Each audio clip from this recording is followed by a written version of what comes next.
I just want to make the announcement quickly that we're going to move this presentation to the pool area at Sunny Rest because it's hot. No, I'm just kidding. That's some Bowmanstown humor for everybody.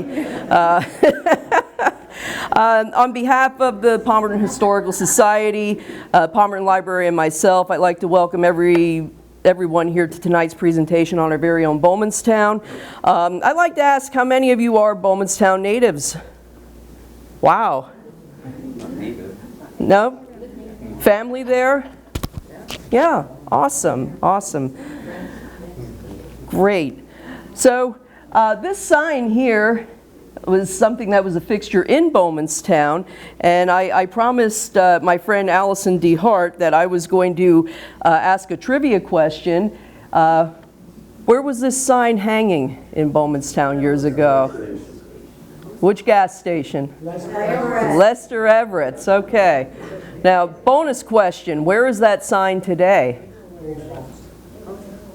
South Carolina. South Carolina, yes, at Lester's grandson's place in South Carolina. Grandson, yeah, grandson. Yeah. Travis, right? Yeah, it's awesome. I always liked that sign. I always thought that was really cool. But anyway, to give you a little background, a couple months ago I was asked by my friend Lynn Shoup about possibly coming to the Historical Society and speaking about my hometown. And how this kind of came about, I had created and managed a social media page on Facebook, because that's where the action is, called Old School Bowmanstown. I set that up in 2021, and initially it was just a page for a bunch of us that grew up in Bowmanstown in the 60s and the 70s to, kibitz and make dinner plans and, all kinds of things like that, just to communicate back and forth and stay in touch. I've always had an interest in local history, as both my father and my grandmother always shared many, many stories about Bowmanstown, ranging from my grandmother, remembering when it was a dirt road going through White Street before it was paved. My dad recalling my Uncle Marlon's house down at the canal. Waiting in the old swimming hole down by Marlon's house. The religious services held at the Camp Grove during the summertime. His adventures attending the old grade school in town. It all fascinated me as a youngster, and as an adult I look back with a lot of fondness over memories that I have in Bowmanstown, hiking up at the King's Chair, for one. That's along the Stony Ridge. Attending Girl Scout meetings in the old Bowmanstown grade school. I did not go to school there, but I went to Girl Scouts there. Many, many warm summer afternoons up at the old playground, which was in back of the Emmanuel Church in Bowmanstown. Many memories of that. I've known a lot of great people from Bowmanstown from over the years, and I've accumulated literally thousands of pictures of Bowmanstown, past and present. My dad used to post on his personal Facebook page his own memories, from when he was a child and that. And after he passed away in 2021, I had the Old School Bowmanstown page established for a few months. And I started just pulling out some of my old photographs and posting them to the page, just for the heck of it, I started including some commentary on the photos, and before I knew it, it wasn't just our friends on that page anymore. It just kind of snowballed from there. I wrote up little blurbs on anything from the diner to Prince Manufacturing to Fulweiler/Sheckler's Appliances to a brief history of Sunny Rest. The social media page now is up to 320 members, and many of the members of that page contribute their own stories, photos, memories. It's really taken off beyond my wildest expectations. I enjoy every post, picture, anything that everybody shares. And I have a lot of the contributors. I see a few of them here that I borrowed some of the photos from. And we'll go right into it. So why Bowmanstown? Why this fascination with it? I mean, after all, I haven't lived in Bowmanstown for almost 40 years. I've been in Palmerton. I lived my formative years in Bowmanstown. My father's entire family lived in Bowmanstown. After he and my mother married, they lived in Lehigh Canal RD3 for a while. And when I was just a few months old, we moved to an apartment at 612 Apple Street. 1970, we moved over to Orr Street. From there, we lived till 1974 when my parents purchased their first and only home at 422 White Street, which was directly across the street from my great-grandmother, my aunt, and my uncle. I remember growing up in Bowmanstown, how I kind of regarded growing up in the small town with a little contempt, because after all, everybody knew everybody's business. And if I got into any mischief in school during the day, you can bet your last dollar somebody in my family knew about it before I even got home.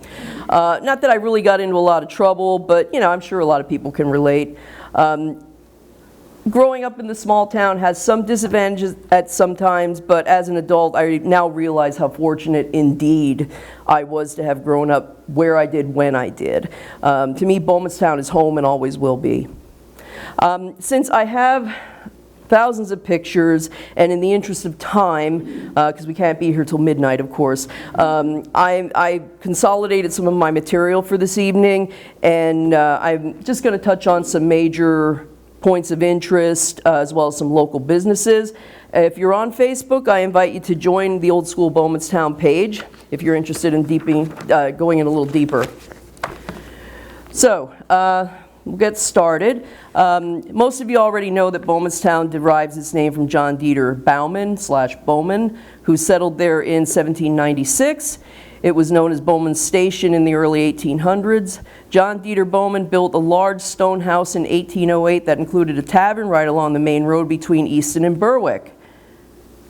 And there's a picture of it right there. And this building was very insignificant until the Lehigh and Susquehanna Railroad, later known as the Central Railroad of New Jersey, came through here. John Dieter Bowman's Tavern was considered a stopping place along the route of the Lehigh and Susquehanna. This building has housed many businesses over the years, including being home to the Bowmanstown branch of the Tri-County State Bank from 1934 through the mid-70s. Just going to go through a few more pictures. Another one right there by the railroad.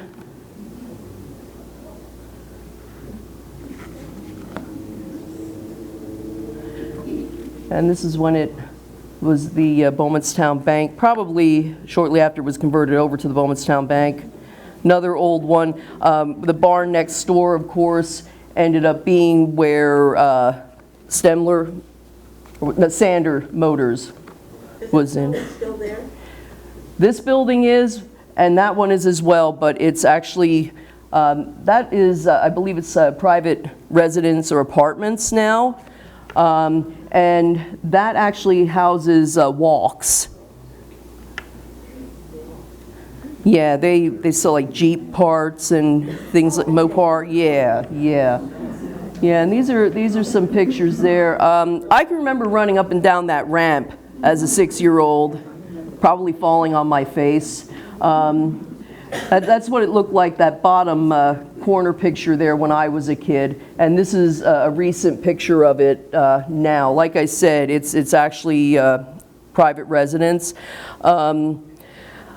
I can remember going to that bank. I can also remember when they built the bank over on Bank Street across from Prince Manufacturing, the new one, and I always thought that time and temperature sign was really cool, that revolving thing. And the building, actually, I think during the 80s it was turned into, well, actually it was Klein's Hotel during the 70s, as we remember, and then it later turned into the Stone's Throw Inn.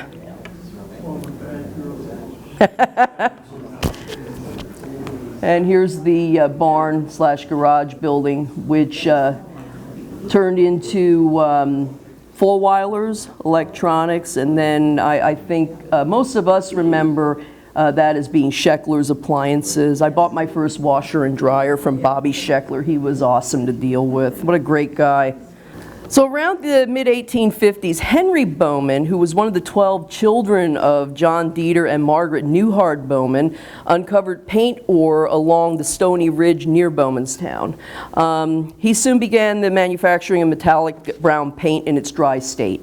Meanwhile, Robert Prince discovered iron ore while searching for slate between Millport, Aquashikla, and Bowmanstown. So Prince started taking wagon loads of his ore to his mill at Big Creek, where he ground the material into paint pigment. This is known as ochre.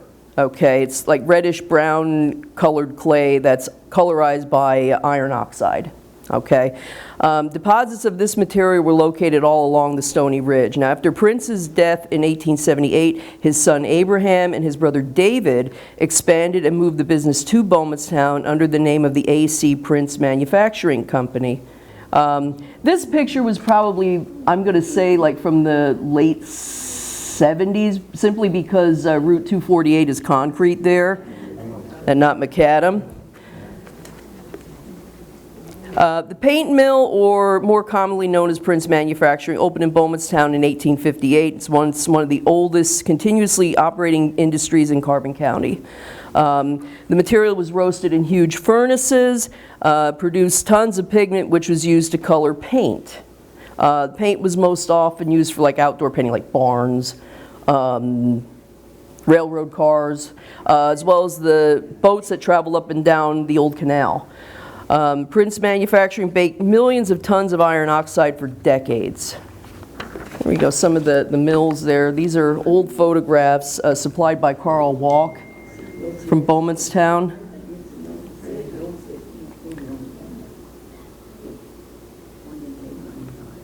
That one might look a little more familiar. You can see the iron bridge in the background there. So yeah, I can credit Carl Walk with these. He dug through his archives and gave us some really great ones here. This is the bridge over the canal. You see that on the left-hand side there. Like any other manufacturing plant, there's a downside. Along with the useful materials produced, it also produced an earthy colored dust that permeated everything in sight. I can remember my grandmother wiping down her clotheslines every time before she'd hang out wash. That's a paint factory, you know. Especially if she was doing like sheets and whitewash, it kind of got to be a drag. Personally, I can see both sides, you know. I don't like the mess either, but, you know, understand no matter where you have manufacturing, you're going to have some kind of dirt. It's just, I always kept in mind, and same with the zinc company as well, I always kept in mind the number of jobs that these places created and that it put food on the table for families. So, unfortunately, there was a fire in April 1999, which destroyed Prince's warehouse and power plant. Although production wasn't directly affected, it did slow down. There weren't any immediate layoffs, but eventually the operations did dwindle down. Employees that retired weren't replaced. Prince Manufacturing finally closed its doors in 2006 after being in business for over 128 years. It's a long time. My understanding is Dwayne Schleicher purchased the property that year. He proposed putting in a strip mall that never came to fruition. He also attempted to put a garbage transfer station in as well, which was rejected by the borough and the citizens of Bowmanstown. Later on, a plastic recycling facility was housed in the building that also closed, and I believe now it's home to a hot air balloon storage facility, which is interesting. I remember it like that during the 70s. Moving on, efforts to incorporate Bowmanstown as a borough occurred as early as 1892. The village contained about 300 people in 1896. The nearby New Jersey Zinc Company soon added to its growth. The streets were actually renamed around the turn of the century. White Street was First Street, Orr Street was 2nd Street, and Hamilton was 3rd. It was actually incorporated as a borough in 1913 for the purpose of providing general local government services to the residents of the community. Its boundaries encompass lands measuring about 0.75 square miles. The very first school in the village opened in the 1850s. The original stone building was replaced by a frame structure in 1879. Does anyone know where the first schoolhouse in Bowmanstown was? It was on White Street on the north side of it. It was this building right here. Used to be a church, yep. Yep, this was the very first school.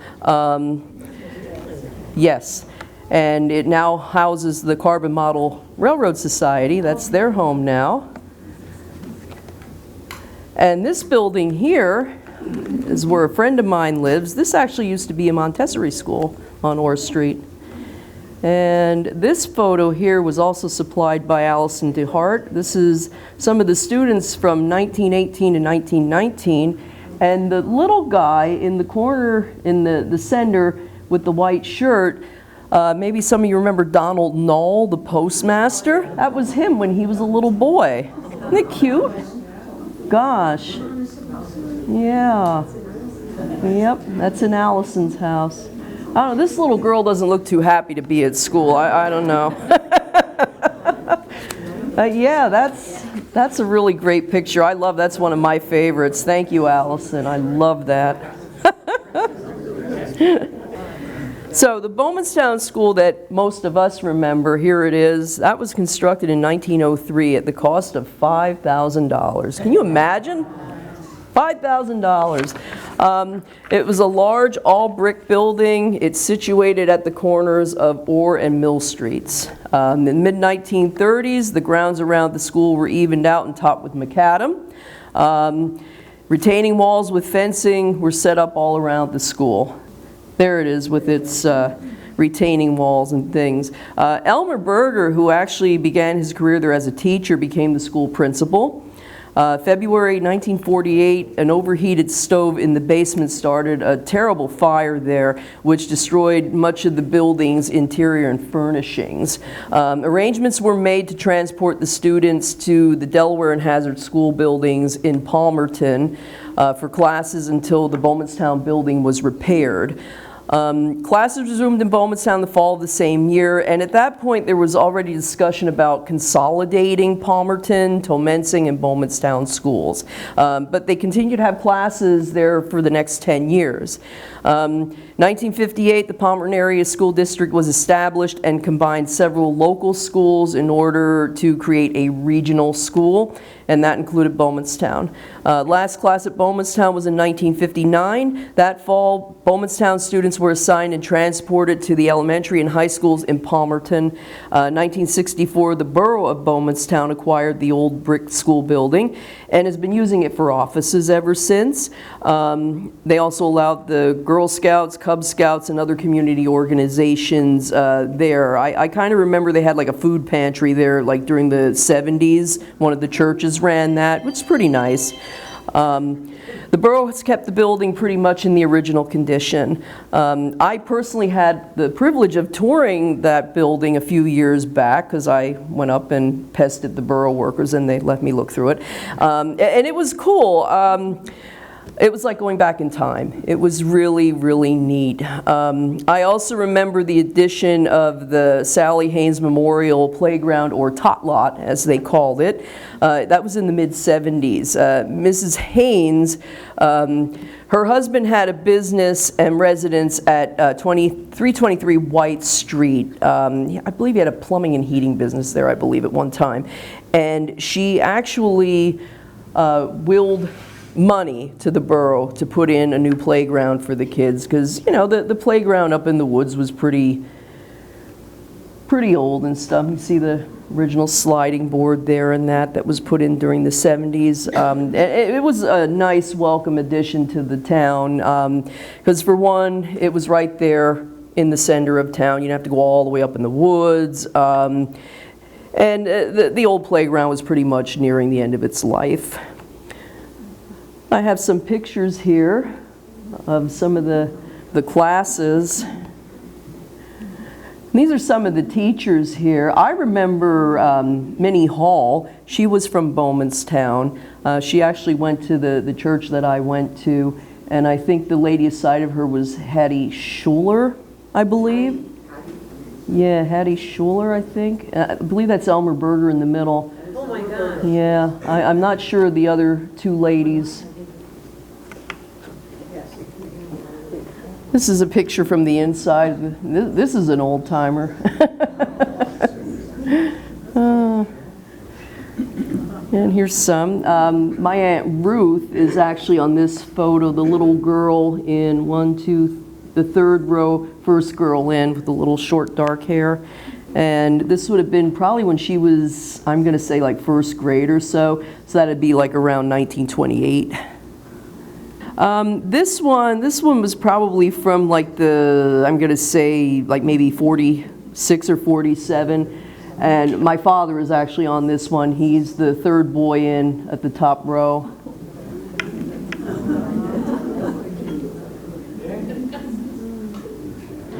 This is the school board. I know some of the people on here. That's Clyde Hall. That would have been Mrs. Hall's husband here on the right. I believe is that Clete Hollywood in the back there with the glasses? And the one in the front left seated is my grandfather, Robert Stemler. Oh, okay. Okay, Bob Stemler. Oh. It's not the school board, that's the town council. Oh, okay. I thought it was the school board. It was in with the pictures for the school. Well, that's interesting. Oh, and Frank Merluzzi's second from down at the factory. And I want to include a picture of Sally Haynes, who donated the money for the playground. It's Mrs. Haynes. She passed away, she was 101 years old. It was mid-70s sometime. I kind of remember her from when I was a kid. I mean, she was one of those people that was old when I was a kid, you know? Yeah, she was very nice lady. Now, there had been a Roman Catholic church on Fireline Road. That was directly across from the Fireline Hotel. That church was gutted by a fire around the turn of the century, and it was never rebuilt. Now, some of the members joined the Sacred Heart Catholic Church in Palmerton and became involved in the building of the new church there. Another group actually utilized that building on Orr Street for services. Once the new schoolhouse was built, the old schoolhouse was sold to the Catholic congregation. But this is the old Catholic church. Those remains were there when I was a kid. They're long gone now. Across from Schmitty's Hotel on Fireline Road. That's where that was. But there's an old shot of the Holy Cross Roman Catholic Church. Again, like I said, today that building is home to the Carbon Model Railroad Society. And then this is a shot of First Street or White Street. The reason I'm showing you this is because you see that steeple there. That was actually the St. John's Evangelical Church. They initially met in private houses and then built the church there on White and Forge Streets. They eventually became St. John's Methodist Church and then Faith Alive Methodist Church. Services remained at the White Street building until they built their new church up in Meadowcrest on Pine Street. The old church building was purchased by Carrie Salt, who opened a small store and deli called Pappy's Corner Store there. Business has changed hand a couple of times since, but it remains a small mom and pop store. Funny story I used to tell my younger co-workers was that I got married at Pappy's store. And it caused their jaws to drop because they weren't aware that was a church at one time. Like, oh, you got married in a corner store, what? But yeah, it's just a funny story I used to tell because it was funny. Then the Trinity Evangelical Lutheran Church, that was built in 1895. And there's an older picture of that. And the main chapel pretty much is the same on the inside from what I remember. They did build a two-story addition in 1926. In 1960, they purchased the old Lodge Hall that stood next to them and named it Trinity Hall. 1972, an addition was added which joined the two buildings. I remember a fire occurring at Trinity Hall, I'm going to say sometime during the 70s maybe. And then they renovated it after that happened. I have some more pictures of it there. And there's the school building, and then the old Lodge Hall, and then the Trinity Church. And that's looking towards Orr Street, going down. That's the original church building there. Yeah, that's the rendition of it, the artist's rendition of it. That's what it looks like today.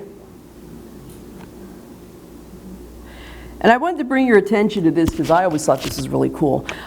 These are actually models that are set up inside. Are they still in there? I believe Terrell Angle made them, if I'm not mistaken. He did a model of the chapel as it had been, and then the new remodeled, and he did that sometime during the 70s, maybe as a Boy Scout project or something, Eagle Scout, I forget. But yeah, I always thought that was so cool, and they have these on display inside the church, so if you ever get there, you got to check those out. Those are really neat. A lot of intricate work. I think I would have just thrown it against the wall because I wouldn't have patience for it, but man, I'll tell you what, he put a lot of work into that. Then finally, the Emmanuel United Church of Christ congregation began in 1903 as part of the Tomensing parish of the Reformed Church. Ground was broken in 1905 on a lot on Hamilton Street, and that church remains at that location. Between 1924 and 1928, an addition was built which provided the sanctuary, 2 Sunday school rooms, and a social room in the basement. What it looks like today. Did a nice job on it.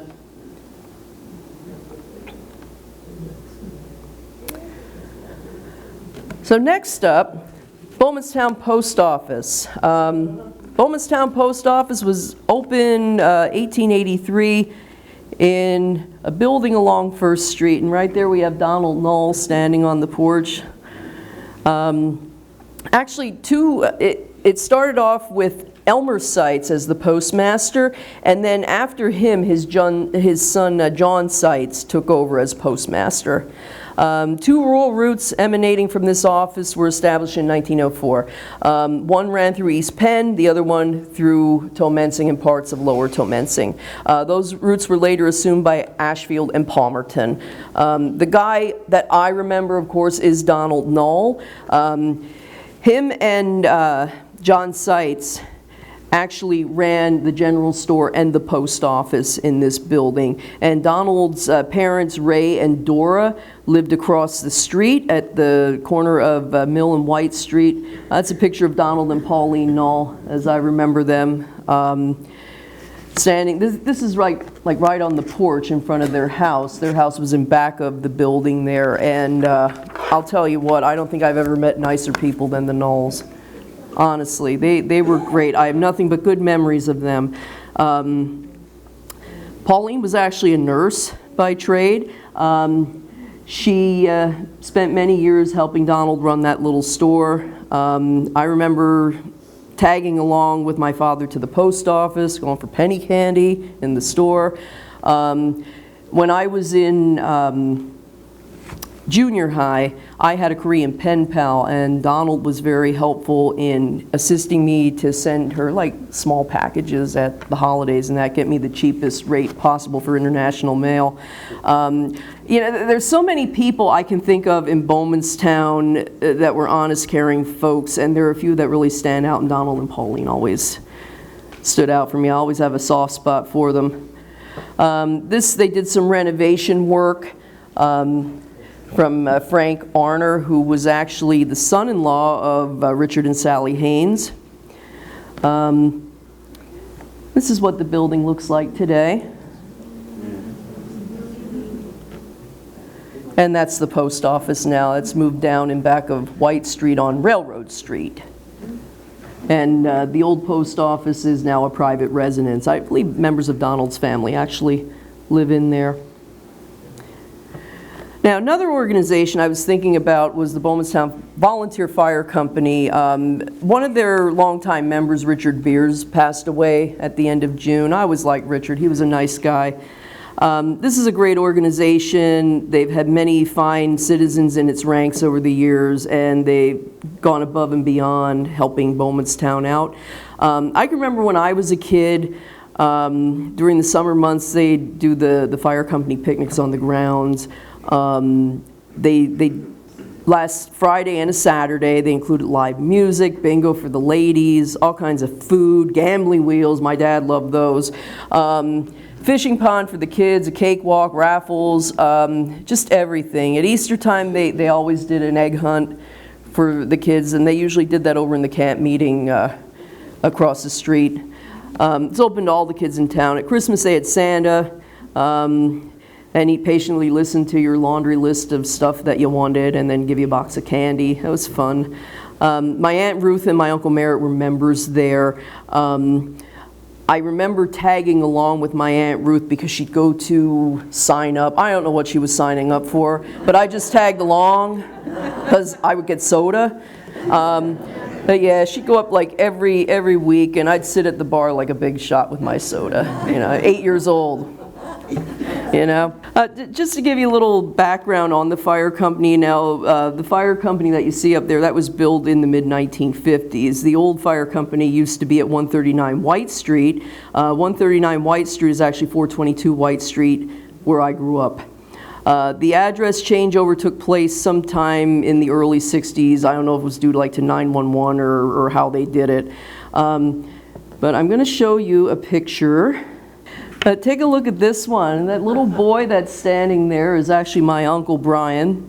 And that building in the background that looks like it's about ready to fall in was once the Bowmanstown Fire Company, believe it or not.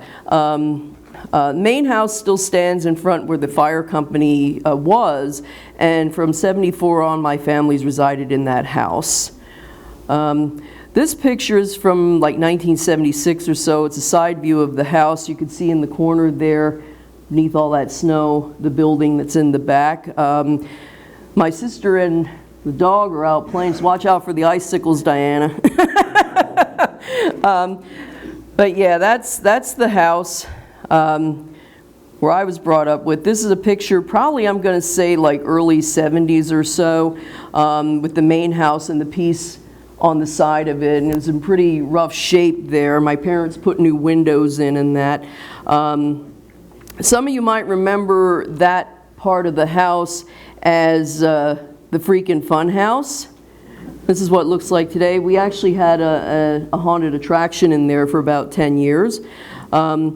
This building housed the Keen's store, which was a family-owned grocery store, and the building down back at one time was actually their bakery. They sold premise-made baked goods in their store, fresh bread, cookies, other stuff. My father told me they actually had a fire in the bakery years ago, and I guess it spread to the carriage house out back. And he told me that one of the horses died in the fire and it was buried in the land across the street. I don't know if that's true or not. And now we're going to get into the old canal. That's what everybody likes. When I was growing up, I often heard stories from my father, and stories, they could be true, they could be not true, I don't know. My Uncle Marlon and his family lived in an old white house down near the canal. My dad would say how he'd watch the boats loaded with coal come up and down the lock. Him and his friends would go walk down the tow path to go swimming. There was an old hobo who resided in a tiny shed between the railroad tracks and the canal, and how he'd catch fish on the river and cook them over an open fire. At its height, the Lehigh Canal was 72 miles long. The engineering principles behind the canal's operation were quite simple. Dams were built along the river, and the water was diverted into the canal channel. There were guard locks that controlled the amount of water coming into the canal. They had lift locks, which were simply called locks. They used water trapped by the massive wooden gates to either lift or lower the boats depending on the elevation of the water. Look at some pictures here. This, of course, is the old canal. This would be facing down like towards Palmerton. You can see the building over there, the Bowman building, and right there in the middle is the railroad station and the bridge that went over the canal. It's another one of the towpath. And this is a really good aerial shot because you can see at the bottom there where the canal is over with the railroad tracks. The Bowmanstown Diner isn't built yet. The Bowman building is there. Over to the right there is the Sander Motor Company, and White Street kind of goes up on a slant there. This is another really, really good one because you can see where the river is, and then that thin line is the canal. So there's the bridge, and then the bridge going over the canal, connecting like Lincoln Avenue over to White Street. Now, the portion of road between Weisport and Lehigh Gap was originally designated as part of U.S. Route 309. 1927, PA 45 was designated and ran between Weisport and Easton. So it kind of ran concurrent with 309. And then it would turn south from Lehigh Gap along the Lehigh River, go into Northampton, and then into Bath. From Lehigh Gap, this road actually ran around the base of Marshall's Hill through Palmerton, through Hazardville, and then came up through Bowmanstown. 1961, PA 29, PA 45 was upgraded to a divided highway, with the portion between Bowmanstown and Lehigh Gap built as a freeway. So that became Route 248. Route 248 was designated to its current alignment in 1966, replacing both 29 and 45. Again, most of these photographs here were provided by Carl Walk and Brianna Tierney, his daughter. These are really great because you can see this is facing over towards West Bowman. The paint mill is there, the railroad tracks. You can see the tunnel being constructed there in the middle, which would connect Lincoln Avenue over to White Street. Diner's there on that one. That's really a good photo. And this one's around the paint mill. Now this is before the road came around the paint mill from Bank Street. You can see the iron bridge up in the corner there. And just some more pictures of the canal, the locks. These are just before it was removed. And then this is going into the construction of 248. That's actually the Bowmanstown ice plant in the back there. And then this is actually the intersection coming from Bank Street. That corner house is still standing there, but now this is a four-way intersection between Bank Street, White Street, and Mill Street. There's a then and now for you. It's the old train station. I remember it looking like this. They tore it down like I might have been in kindergarten or grade school. So where was the train station? Right, you know where the diner is? Yeah. Just a little up from the diner, right in front of the tracks. Yep. Nora, Yeah. I have a quick question for you. Back to the train station, there used to be a concrete pad sat there for years. Yes, that's where, Recently, I noticed that it's gone. yep. Do you know when they took that out? I don't know when they took the concrete pad out. I noticed it was gone too, but that's where the train station sat, on that concrete pad. I'm not exactly sure when they took it out. I think it was there, oh gosh, I'm just trying to think. It had to be there like a good 4 or 5 years ago. When Schleicher bought that property, and he went in there and like sort of flattened everything out. Oh, okay. Railroad siding went up there and stuff, he like flattened everything out so you could mow the grass there. I think that's maybe it got filled in. The station's like right there where you put that tower up. Yeah, yeah. Okay, maybe that's when they did it. What happened to the Bowmanstown sign from the train station? That I don't know. Well, that's the one that's down in Is that- South Carolina. Is that from the train station? Oh, that's cool. That's cool. I always thought it was just Lester's sign. I didn't realize that came from the train station. That's great. And then this is 248 going around Palmerton, as it does today. I want to include this one because this one actually has the old route. This was before 248 was put in, and you could see the road coming around. This would go around Marshall's Hill, and then that road would take you up through Hazardville and up to Bowmanstown.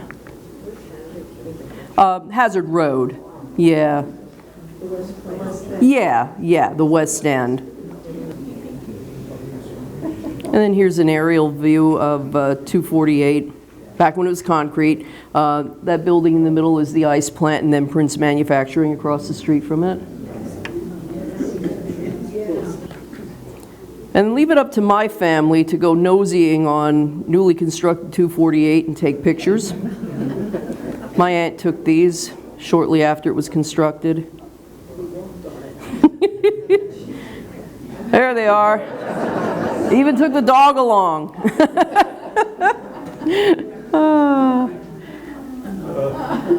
Yeah, look at us on 248. And then this is actually construction of the tunnel that goes underneath 248. And I know I talk about the tunnel, I joke about the tunnel because it was really gross when I was a kid. It was kind of a scary place. The tunnel beneath Route 248 actually connects White Street with Lincoln Avenue, West Bowmanstown. And I remember that was a scary graffiti-covered mess when I was young. Rodney Reeser actually led the way in beautifying that tunnel. They painted over the graffiti, they repaired the lighting, and he actually had a local artist commissioned to do some really nice murals in there, which I'll show you. That's the entrance from over at the diner. But just check these out. I mean, they did some beautiful work. I couldn't believe it when I saw it the first time myself. I'm just like, wow, this is really nice. It used to be scary. It's awesome. You guys did a great job. It was done on canvas, and then the canvas was applied. Nice. And then the last topic I'm going to talk about tonight is the Bowmanstown Silk Company. That was established in 1909 as part of the W.F. Hofford Silk Company, with, of course, W.F. Hofford as president.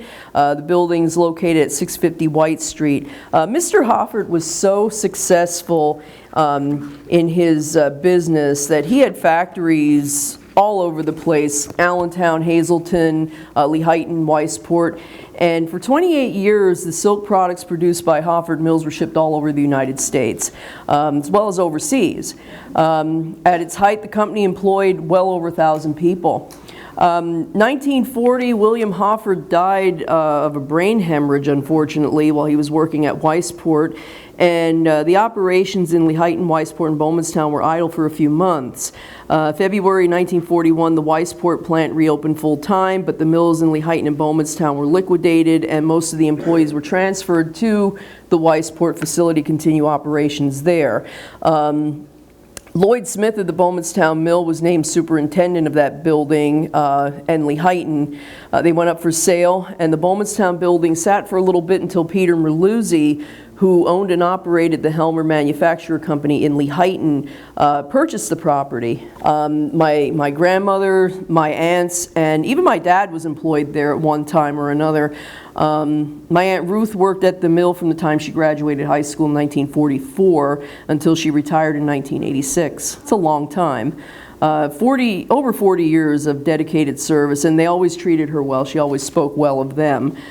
She always seemed to enjoy her job. She served as the union secretary of the shop. My dad often recalled his days working there as a teenager before he went in the Army.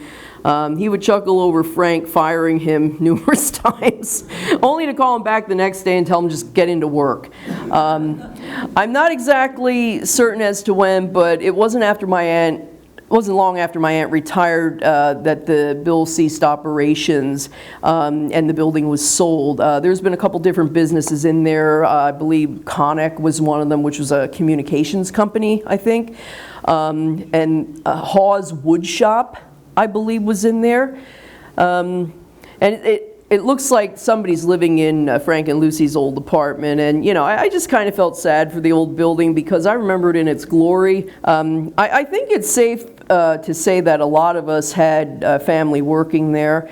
These are some pictures. I think this is from '62. There's a lot of people. Frank and his wife Lucy are in the center there. Lucy has her tape around her. She always wore a tape around her neck. Yeah, that's a great old photo, '62. I remember some of the ladies on there. This is my Aunt Ruth right there in her fancy attire. I often marveled, because she got all dressed up to go to work. I just thought that was amazing. Always had her hair done and stuff. Linda Bozzard in the front there with the high hair. There's just so many. I wish the picture was in better shape. It's got kind of a crease in it. And these are some recent pictures that I took of it. It just looks so different. Like I said, I remember it back in the day. Before I conclude, I'm just going to show you some extra pictures that I have here.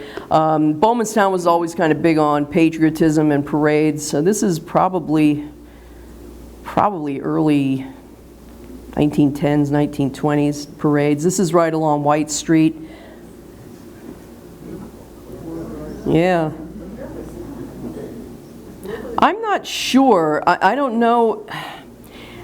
I had thought first maybe along the, but no, that's not down near the monument. That's got to be, yeah, definitely. Like maybe up in the back of the fire company, I'm thinking, up that way. It almost looks like we're Ollie Soaps. Where the pavilion is, doesn't it? Now this is at the monument in town. I believe that's Mrs. Boyer there. Let's see here. And here's some then and nows. This is my Uncle Brian again. God, he loved to have his picture taken. This is in between the houses, between 422 White Street and then 428. The houses are still there. They just look a little different. And then this is looking down East White Street. This is White Street here. And that house there was my parents' place, or the Keens, Stemlers. This house sits along Fireline Road. My friend Wanda Kuntz lives there. That was my great-grandparents' home. Was it really? That was the Heintzelman Butcher. Okay, okay. Oh, that's awesome. This is one of my favorites. This was donated from my friend Melissa Swartz Moser. That's actually her father sitting on White Street on his little tricycle. And he's actually sitting almost in front of where my parents' house was. I didn't get a very good picture of the whole street on the bottom, but you kind of get the idea where he's sitting. This is a picture of Bowman's before. I pulled the bottom one off of Google Maps. This is over at West Bowman's, the bridge.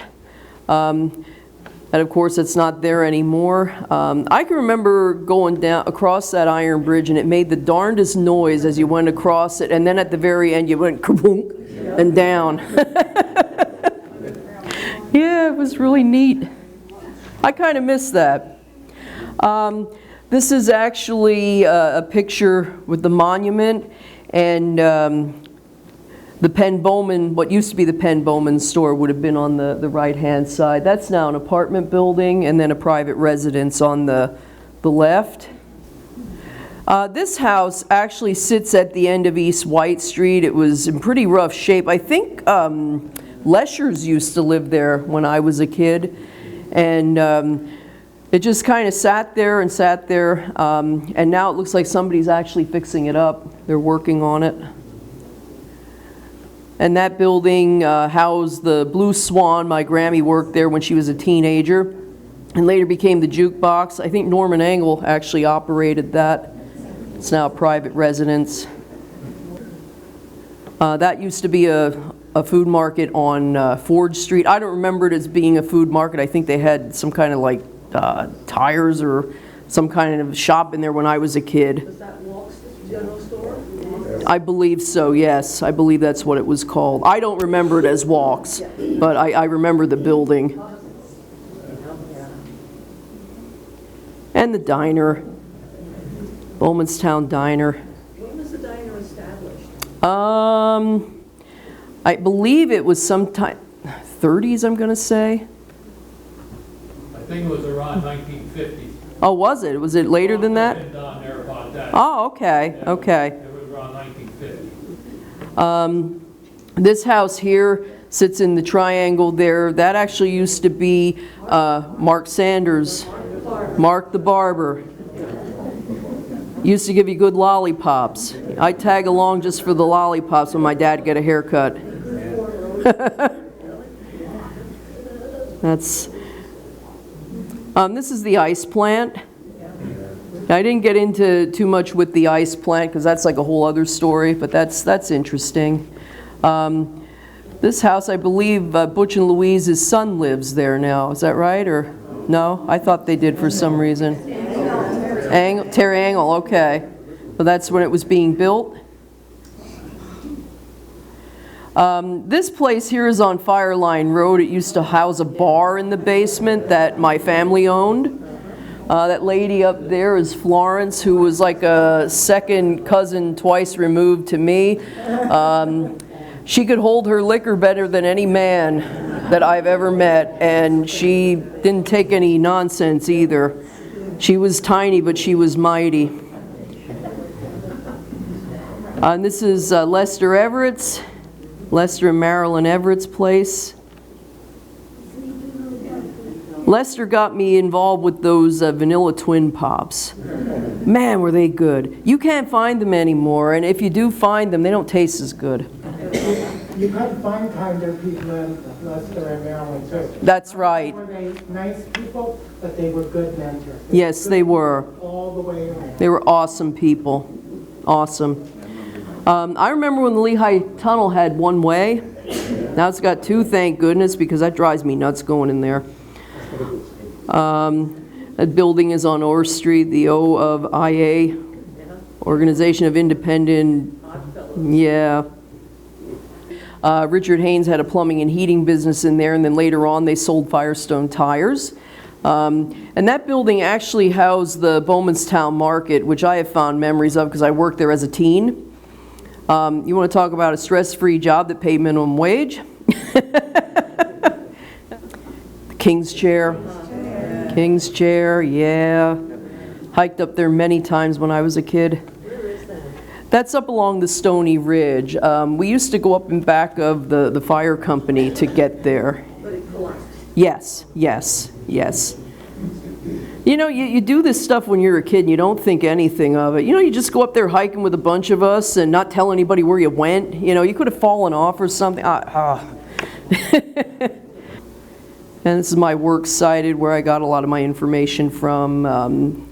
Thomas Eckerd's book, John Parsons, who used to be a school teacher here, Fred Brankman's book, a lot of from the newspapers. And then, of course, my photo credits, Carl Walk, Brianna Tierney, Sally Knoll, Mike Shuck, Barbara Wyman, Shelley Nicholson, Allison D. Hart, Melissa Moser, Leanne Yetter, Steve Hart's Fabrication, Doris Swolensky, Gary Mack and the Carbon Model Railroad Society, Borough Bowmanstown, and me. And that's the end. Thank you, thank you. It's been my pleasure coming here and sharing all my spiel with you. And you know, I could, like I said, I could be here till midnight talking about stuff, all things Bowmanstown. I could spend days talking about Bowmanstown. I've enjoyed putting this together. I'm glad that so many of you came and joined in on the discussion. Again, if you're interested in learning more, if you're on social media, look up Old School Bowmanstown and request, you know, to follow. And you can find all kinds of really cool stuff there. All right, again, I want to thank everybody who came out.